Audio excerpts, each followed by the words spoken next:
Bismillahirrahmanirrahim. Assalamualaikum warahmatullahi wabarakatuh.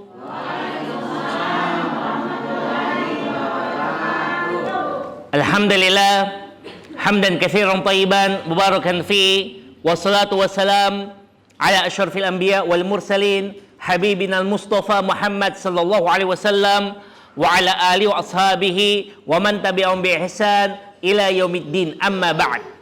Rabbana zidna ilma warzuqna fahma. Ikhwatul kiram rahimani wa rahimakumullah jami'ah.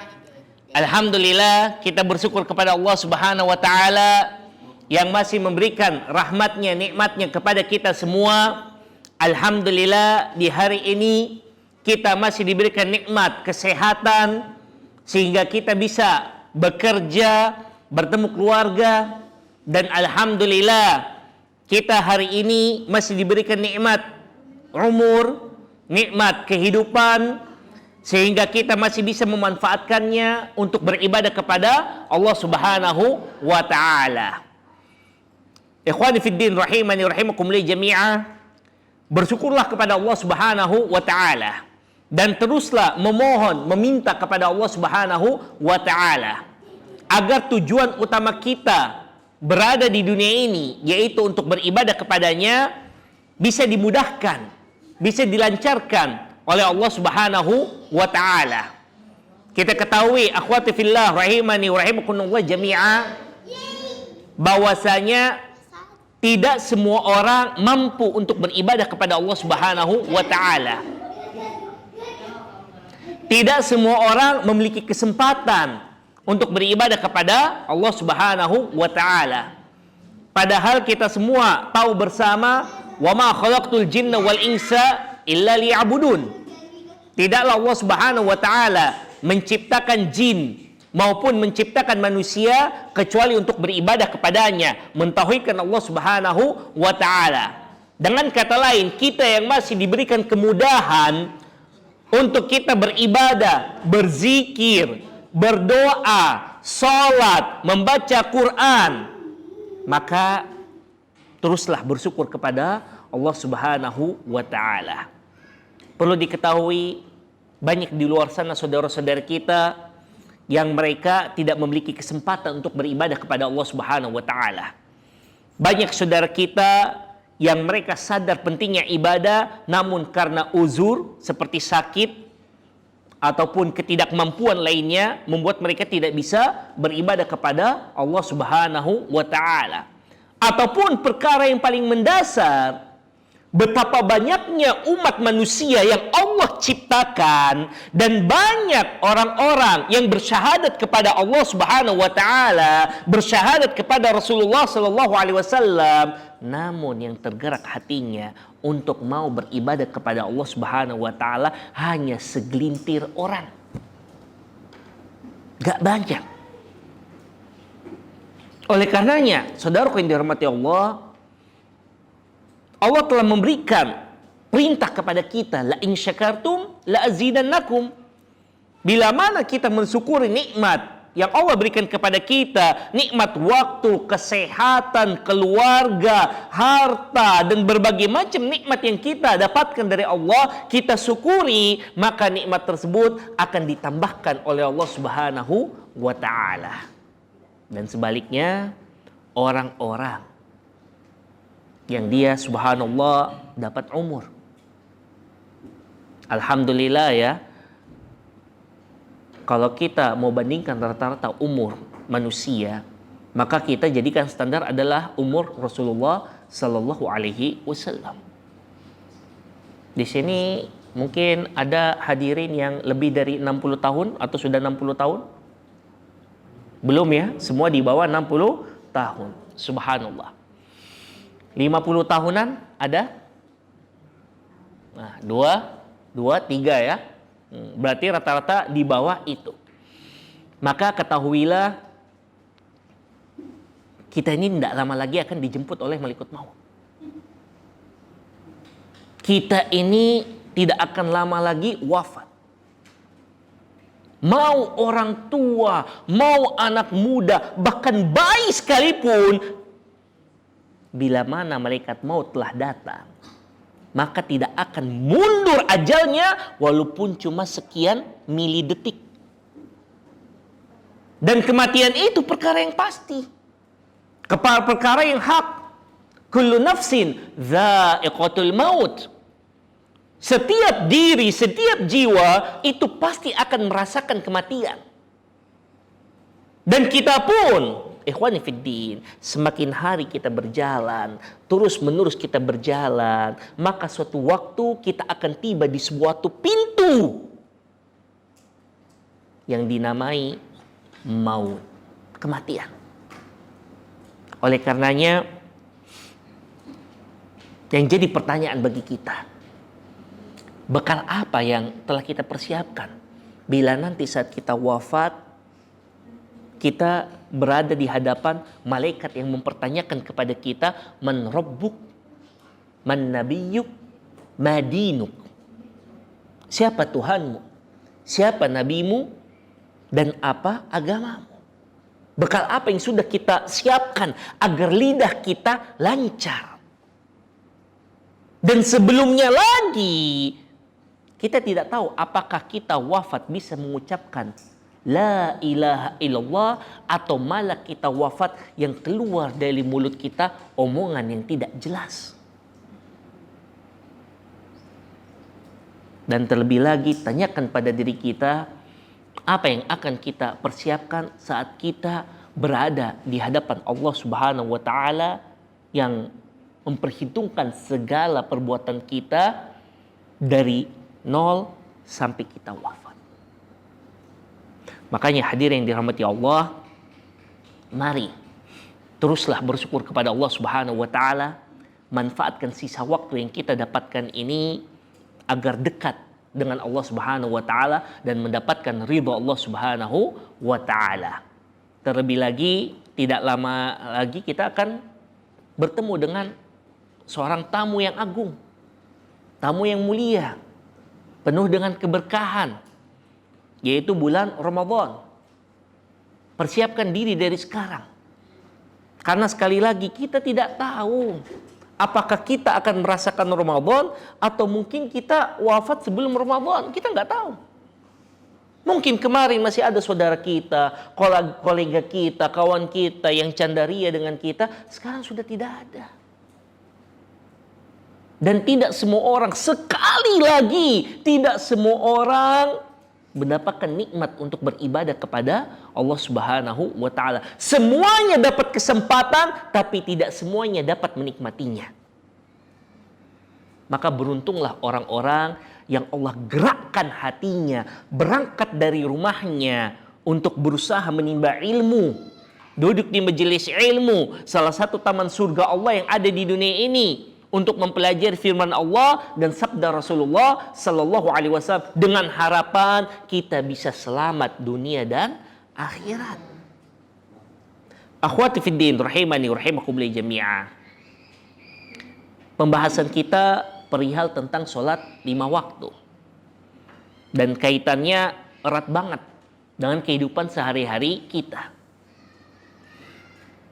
Banyak dari kita yang sudah tahu sholat 5 waktu adalah perkara yang wajib. Perkara yang sudah merupakan keharusan bagi setiap muslim. Perkara yang seorang muslim tidak akan disebut muslim bila dia tidak melaksanakan perkara ini. Kita ketahui rukun Islam itu ada 5. Artinya kalau kita mengingkari rukun Islam tersebut, mau Islam mana kita buat? Kita bangun bangunan. Salah satu pondasi bangunan tersebut kita tidak pakai, bangunan apa itu? Oleh karenanya, akhwati fiddin rahimani rahimakumullah jami'ah, Ana tidak akan bahas panjang lebar berkaitan tentang keutamaan sholat, pentingnya sholat, karena Ana yakin kita semua penting. Kita semua sudah mengetahui perkara tersebut. Kita semua sudah pernah mendengar itu. Namun yang akan Ana bawakan di sini merupakan kisah-kisah yang kita dapatkan di dalam Al-Quran dan merupakan kisah baginda Rasulullah Sallallahu Alaihi Wasallam. Dengan harapan, dengan kita mengetahui betapa tingginya kedudukan sholat di dalam Al-Quran dan di dalam hadis, semoga Allah Subhanahu wa Ta'ala memberikan kepada kita keistiqomahan untuk bisa terus melaksanakan sholat 5 waktu hingga ajal menjemput kita. Amin ya rabbal alamin. Ikhwani fiddin rahimani rahimakumullah jami'ah. Keutamaan sholat, sebuah keutamaan yang tidak ada yang bisa menandinginya. Ya tentunya setelah kita syahadat, itu jelas. Kita tahu bahwasannya sholat tiba setelah kita masuk Islam. Orang kalau sudah masuk Islam ya wajib sholat. Ini perkara yang sudah jelas, sudah mutlak. Seseorang mungkin uzur dia dari berpuasa, uzur dia dari zakat, uzur dia dari haji, tetapi tidak ada kata uzur dari sholat. Bahkan dalam kondisi kita sakit pun, kita masih diperintahkan untuk sholat. Dan subhanallah, nikmat dari Allah Subhanahu wa Ta'ala untuk mempermudah hamba-hambanya, agar hamba-hambanya sholat dengan hati yang nyaman, hati yang ikhlas. Allah berikan berbagai macam kemudahan bagi hamba-hambanya untuk bisa menunaikan sholat 5 waktu. Sebagaimana Allah Subhanahu wa Ta'ala telah menjelaskan dalam firman-Nya bahwasanya setiap diri kita itu tidaklah Allah Subhanahu wa Ta'ala bebankan kecuali dengan kemampuan diri kita sendiri. Dengan kata lain, sholat 5 waktu ini merupakan kemampuan bagi kita. Dan kita tidak bisa lari dari kemampuan ini. Zaman sekarang sholat subhanallah ya, nggak lama. 10 menit, 15 menit itu sudah dengan zikirnya. Artinya kalau 5 waktu itu kisaran 1 jam saja. Allah Subhanahu wa Ta'ala menciptakan bagi kita 24 jam ibu-ibu. 24 jam Allah berikan kepada Anda dan Allah minta 1 jam untuk kita fokus beribadah kepada Allah Subhanahu wa Ta'ala. Namun kita masih lalai, kita ini mau apa sebenarnya? Apa yang kita harapkan di dunia ini? Allah membiarkan kita untuk mengejar karir setinggi mungkin. Allah membiarkan kita mencari harta sebanyak mungkin. Allah membiarkan kita memperbanyak keluarga, kenalan dan sebagainya. Dan Allah minta agar kita terus mengingat kepadanya. Menjaga sholat 5 waktu. 23 jam habis waktu kita untuk dunia. Masa cuma 1 jam untuk beribadah kita lalai? Itu aja logiknya. Makanya, ikhwani fiddin rahimani rahimakumullah jami'ah, kita akan dapatkan di dalam Al-Quran bahwasanya sholat ini bukan cuma untuk umat Islam saja. Bukan cuma kita hamba-hambanya saja yang sholat 5 waktu. Seluruh nabi itu mendapatkan perintah untuk sholat. Seluruh nabi. Nabi Ibrahim, Ishak, Yakub, siapa lagi? Ismail, seluruh nabi, bahkan Nabi Isa sendiri pun mendapatkan perintah untuk menunaikan sholat. Di mana Allah Subhanahu wa Ta'ala memerintahkan, Nabi Isa menjelaskan, wa ausani bisolati wa zakati madumtu hayya. Sesungguhnya Allah Subhanahu wa Ta'ala memerintahkan kepada saya, kepada Nabiullah Isa alaihissalam untuk menunaikan salat, menunaikan zakat selama beliau alaihissalam hidup. Dan tibalah Nabi kita Muhammad sallallahu alaihi wasallam. Dan tidak diragukan lagi bila mana kita membaca kehidupan Rasulullah SAW, mendengarkan ceramah ustadz kita tentang sejarah kehidupan Rasulullah SAW, kita akan dapatkan bahwasanya Rasulullah SAW adalah pribadi yang sangat menjaga sholatnya. Jangankan sholat 5 waktu ibu-ibu, sholat sunnah saja Rasulullah SAW jaga. Aisyah dalam sebuah riwayat bertanya kepada Rasulullah SAW, wahai Rasulullah, mengapa engkau masih tetap sholat malam sampai kakimu bengkak-bengkak? Padahal kita tahu Rasulullah SAW dijamin masuk surga. Padahal kita tahu Rasulullah SAW dijaga oleh Allah dari perkara-perkara dosa. Tapi Rasulullah SAW masih menjaga sholat 5 waktu dan sholat sunnah. Apa jawaban Rasulullah SAW? Tidakkah boleh aku menjadi hamba Allah yang bersyukur? Allahu Akbar. Nabi kita yang dijamin masuk surga membuktikan syukurnya kepada Allah Subhanahu wa taala dengan menjaga sholat 5 waktu. Lah kita mengaku cinta Rasulullah SAW, mengaku mengikuti Rasulullah SAW, umat Rasulullah SAW, malah kita yang lalai sholat 5 waktu. Pertanyaannya, kalau Rasulullah mencari ridha Allah dengan sholat 5 waktu dan mendapatkan surga Allah, lah kita ini sebenarnya surga siapa kita cari dengan meninggalkan sholat? Surganya siapa kita cari? Ada surga tanpa sholat? Oleh karenanya, ibu-ibu yang dirahmati Allah Subhanahu wa taala, itulah kedudukan tentang sholat. Betapa Allah Subhanahu wa taala memerintahkan seluruh nabi dan rasul untuk sholat. Maka jangan sampai ada perkataan sholat ini ya cuma untuk kita, hambanya, ciptaannya. Sedangkan para nabi tidak. Tidak, para nabi justru paling duluan untuk diperintahkan sholat. Dan berikutnya berkenaan tentang kedudukan sholat yang bisa kita petik dari kehidupan Rasulullah Sallallahu Alaihi Wasallam. Ikhwani fiddin rahimani rahimakumullah jami'ah. Rasulullah Sallallahu Alaihi Wasallam wafat tanggal 12 Rabiul Awal tahun ke-11 Hijriah, hari Senin. Wafat tanggal 12 Rabiul Awal. Maka beberapa hari sebelumnya Rasulullah SAW jatuh sakit. Sisa sakit dari bekas keracunan. Beliau keracunan makanan yang beliau makan saat selesai perang Khaybar. Dan efek dari racun tersebut terasa saat beliau di tahun ke-11 Hijriah. Beliau jatuh sakit.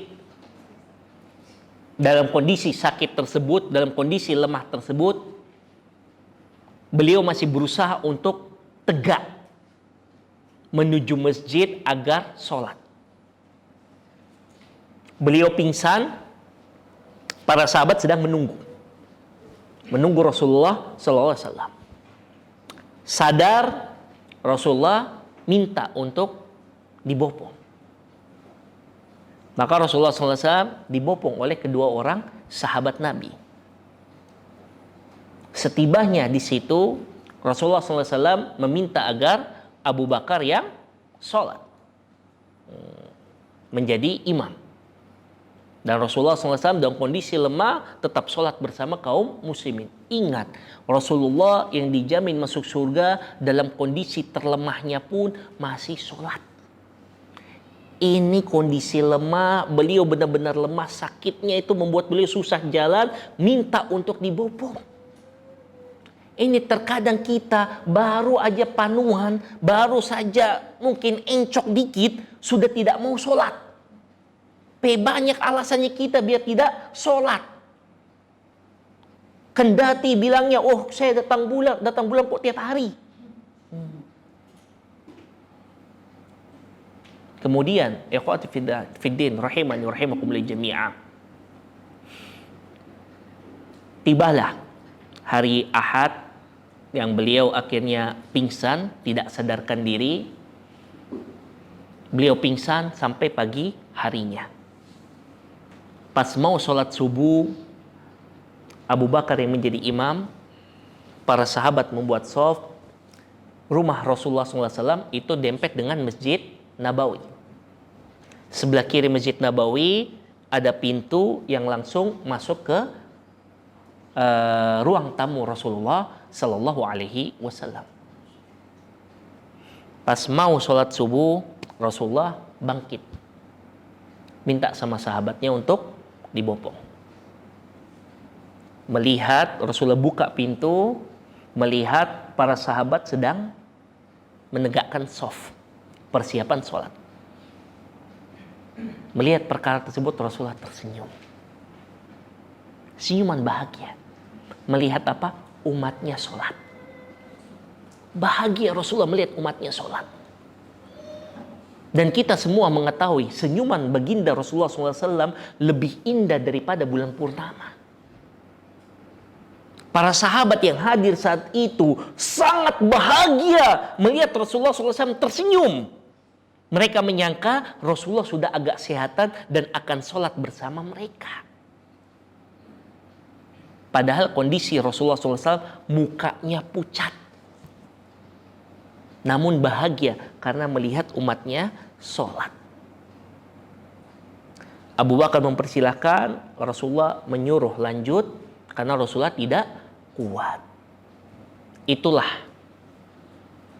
terakhir kalinya para sahabat melihat Rasulullah Sallallahu Alaihi Wasallam tersenyum.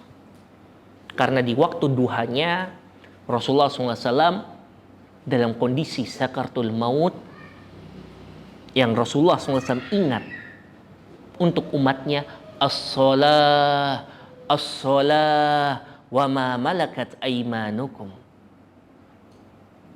Salat, salat. Dan itu dalam kondisi Rasulullah SAW sakaratul maut, masih mengingat salat untuk umatnya. Menjelaskan kepada kita semua betapa pentingnya sholat, sehingga sakaratul maut Rasulullah SAW masih memberikan wasiat kepada umatnya untuk kita menjaga sholat. Dan saudaraku yang dirahmati Allah, kita lihat, kita mengaku sebagai umat Rasulullah SAW, mengaku sebagai pengikut Rasulullah SAW, mengaku cinta Rasulullah SAW. Kenapa kita melakukan perbuatan yang membuat Rasulullah murka, yaitu meninggalkan sholat 5 waktu? Kalau kita benar-benar mengaku sebagai pengikut Rasulullah SAW, maka kerjakanlah sholat 5 waktu. Sebuah perkara yang Rasulullah SAW tersenyum karena melihat umatnya sholat 5 waktu. Allahu Akbar.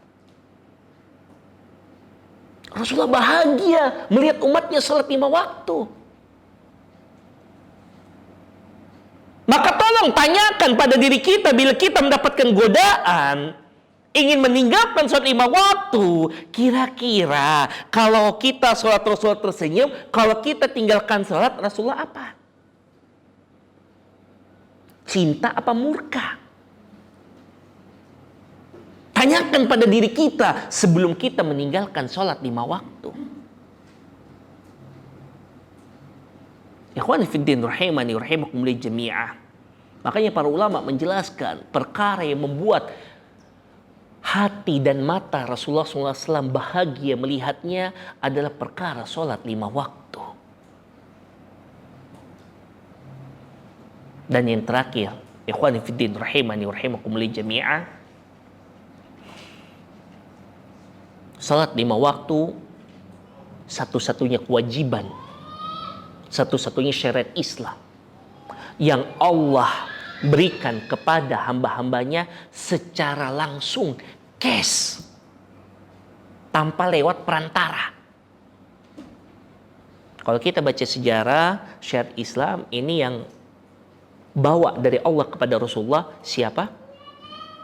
Malaikat Jibril. Kecuali sholat. Maka untuk menjelaskan kepada kita umatnya, kepada kita hamba-hamba Allah Subhanahu wa taala tentang keagungan salat, Allah Subhanahu wa taala mengkhususkan suatu malam yang kita kenal dengan malam Isra Mi'raj. Allah bersihkan Rasulullah SAW. Allah belah dada Rasulullah SAW agar bersih. Kemudian Rasulullah SAW diperjalankan dari kota Mekah ke Baitul Maqdis. Sebuah perjalanan yang saat itu tidak masuk akal. Karena dalam semalam sudah PP, bolak-balik. Saat itu tidak masuk akal. Kalau sekarang mungkin masuk akal, kita pakai jet nyampe. Tapi zaman dahulu itu nggak masuk akal. Karena dari kota Mekah ke Baitul Maqdis itu butuh waktu 2 bulanan. Ini ada orang bilang 1 malam. Kalau kita pakai akal saat itu, kita bilang nggak waras. Namun itu mukjizat Nabi. Setelah Allah perjalankan dan dari Baitul Maqdis Allah angkat. Perjalanan malam kita kenal dengan nama Isra, dan berangkatnya Rasulullah SAW ke Sidratul Muntaha kita kenal dengan nama Mi'raj. Dan saat di Sidratul Muntaha Allah Subhanahu wa taala memberikan syariatnya, yaitu sholat 50 waktu, bukan 5 waktu. 50 waktu. Itu dulu pertama kali. Rasulullah SAW taat patuh kepada Allah, Rasulullah menerima. Pas mau turun ketemu dengan Nabiullah Musa. Nabiullah Musa bilang, "Wahai Muhammad, apa yang Allah perintahkan? Salat 50 waktu." Nabi Musa bilang, "Wahai Muhammad, minta kembali keringanan kepada Allah, karena 50 waktu umatmu tidak akan mampu." Rasulullah minta bulak-balik. Sampai akhirnya 50 waktu menjadi 5 waktu. Kita sholat 5 waktu, pahalanya 50 waktu.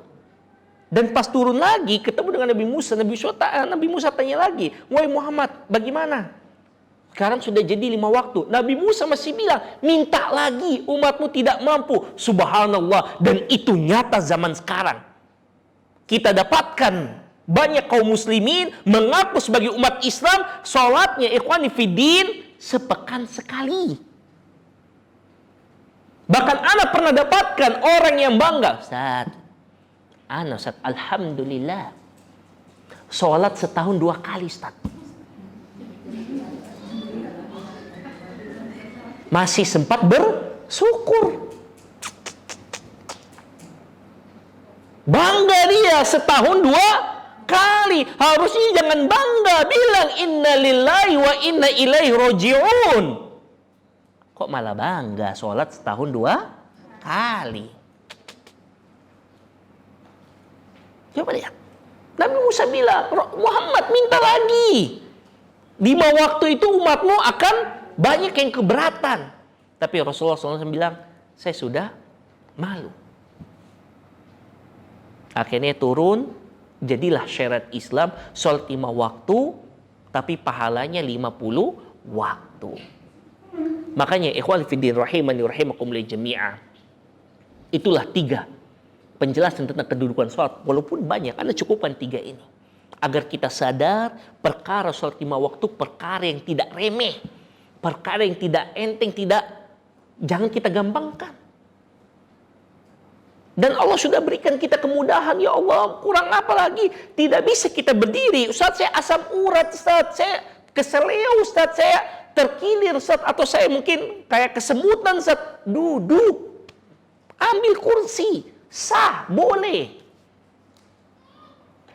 Kalau mungkin kita di rumah ada siaran Masjid Nabawi atau siaran Masjidil Haram, kita akan dapatkan banyak di sana orang-orang yang bawa kursi lipat biar bisa sholat. Itu sah dan pahala tidak berkurang. Jadi kalau memang kita sakit kaki, jangan paksakan diri berdiri. Ini terkadang aneh juga. Wah, Ustaz, pahala makin besar dengan susahnya musibah. Tidak. Jangan sampai gara-gara musibah besar kita mengeluh. Allah pengen kita itu ikhlas dalam beribadah kepadanya.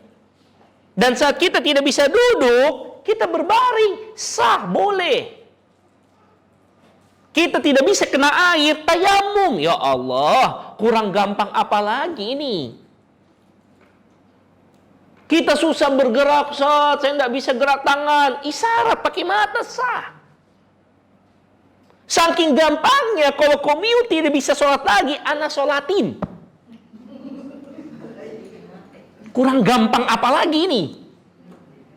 Tidak bisa sholat, di sholatin. Subhanallah.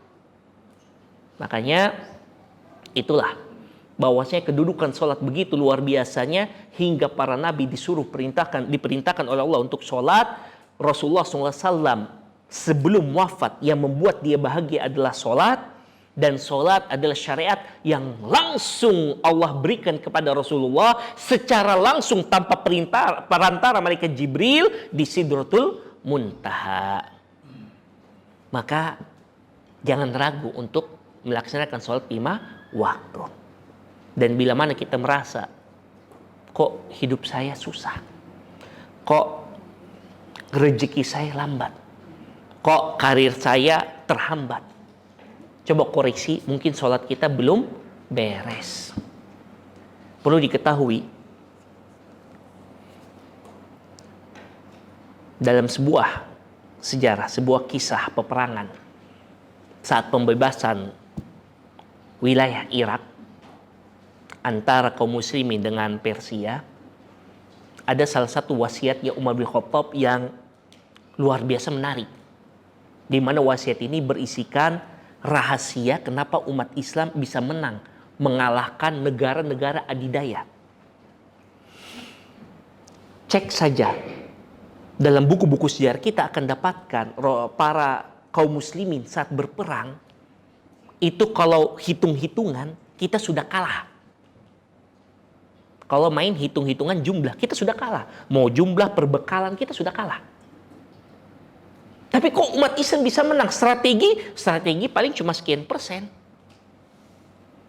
Terus apa faktor terkuat kaum muslimin? Kenapa kaum muslimin bisa menang? Bahkan bisa menaklukkan negara adidaya saat itu. Negara adidaya saat itu Persia dan Romawi takluk dengan umat Islam. Apa rahasianya? Umar bin Khattab bilang, Umar bin Khattab tulis sebuah surat kepada Sa'ad bin Abi Waqqas yang saat itu menjadi seorang panglima untuk pembebasan wilayah Persia. Maka Umar bin Khattab menjelaskan, wahai Sa'ad, ingatkanlah kepada pasukanmu untuk lebih mewaspadai bermaksiat kepada Allah ketimbang waspada kepada musuh. Kenapa? Karena kita umat Islam menang bukan karena jumlah, bukan karena bekal, bukan karena banyak, tetapi kita menang karena pertolongan Allah Subhanahu wa Ta'ala. Kita bisa mengalahkan orang-orang kafir karena mereka bermaksiat kepada Allah Subhanahu wa Ta'ala, sedangkan kita mengamalkan perintah Allah dan Rasulnya Sallallahu Alaihi Wasallam.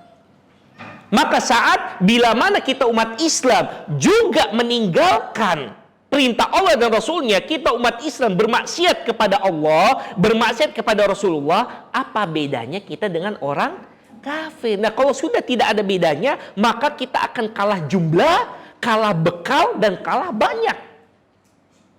Subhanallah. Inilah wasiat para generasi terbaik zaman dahulu. Daripada kita pusing strategi, pusing modal, pusing banyaknya jumlah dan sebagainya, tolong pusingkan kita ini sudah dekat dengan Allah atau kita ini masih maksiat. Maka ingatkan diri kita, ingatkan orang terdekat kita, suami, istri, ataupun anak-anak. Begitu juga ingatkan orang sekitar kita, pegawai kita, karyawan kita, ingatkan. Agar jangan sampai gara-gara maksiat yang kita tidak tahu, kita kena imbasnya. Maka, ikhwan fillah rahimani rahimakumullah jami'ah, bila mana kita mau sukses di dunia ini, jagalah sholat 5 waktu. Aku qouli hadza walhamdulillahirabbil alamin. Subhanakallahumma bihamdik nasyhadu an la ilaha illa anta nastaghfiruka wa natubu ilaik. Assalamualaikum warahmatullahi wabarakatuh.